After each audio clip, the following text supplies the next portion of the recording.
Good afternoon. My name is Rashad Williams. I'm a student here at Odessa, taking the summer classes. I currently am enrolled in Texas Tech University, but I decided to take summer classes, going towards my GPA and helping out me with this class. But for my final project, my project 4, I decided to switch it up from a PowerPoint to a YouTube video. I found it more convenient, and throughout this video, I'm going to talk about the main causes of the Civil War and what actually caused the Civil War. So basically, the Civil War was a battle between the non-slave and slave states, the North and the South, the Confederate and the Union. It all began, it was more so just tensions and stuff growing up around the 1850s, and with President Lincoln becoming the president of the United States. President Lincoln was a president who was against slavery. He even started off, when he got elected as president, as making an executive order for the Emancipation Proclamation, which was passed and actually proclaimed slaves free in the free areas of the country. As you know, this was a big thing for slaves and a big thing that happened in the United States. And whenever something good happens, it has its cons. So, it was people who liked it and people who didn't like the cause of slavery, and people who liked it and thought that it was necessary in the United States to have slavery.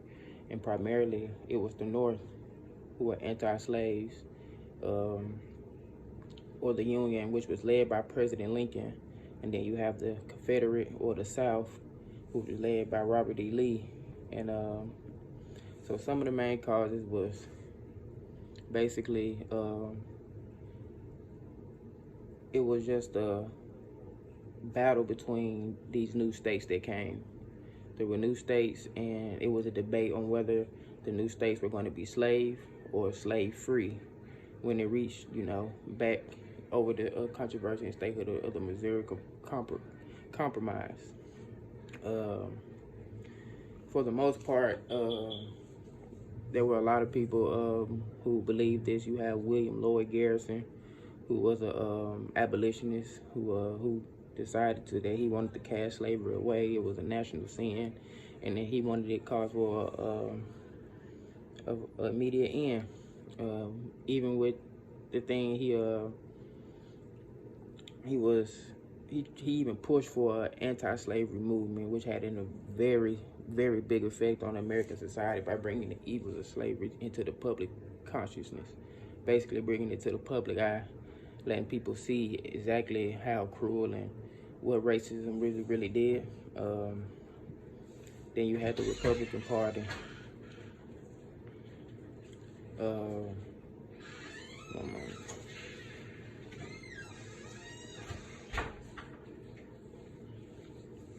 Then you had the Republican Party, who basically went against what William Lloyd Garrison and them had believed during that time. They proposed, that they keep slavery into matters, and it should keep going. So with all that being said, once that battle came, that's what created the creation of the Confederate South, which pretty much was just a group of government people who in the South who still agreed to all the government rules, and they agreed to everything that the government complained about slavery, and thought it was something that was necessary at that time. But the main thing that really, really, really started and was one of the main causes of the Civil War was the attack on Fort Sumter. That was one of to set off the big stages inside of the war that set it off. It came from the Confederates. They knew that President Lincoln was gonna keep fighting for the end of slavery, and he even threatened them and did all the things. So once the Confederate people of the South, Robert E. Lee, had bombed Fort Sumter, it led to an all-out war, and it brought the Union and everybody else who belonged to slavery together to fight against them. And finally, at the end of the war, in around 1865, that's when the Confederate General Robert E. Lee surrenders, and the whole thing regains, everything was anti-slavery. And I got a lot of my sources mainly from the book, The Origins and Outbreaks of the Civil War. My primary sources was from Abraham Lincoln Emancipation Proclamation and his inaugural address when he became president. Thank you.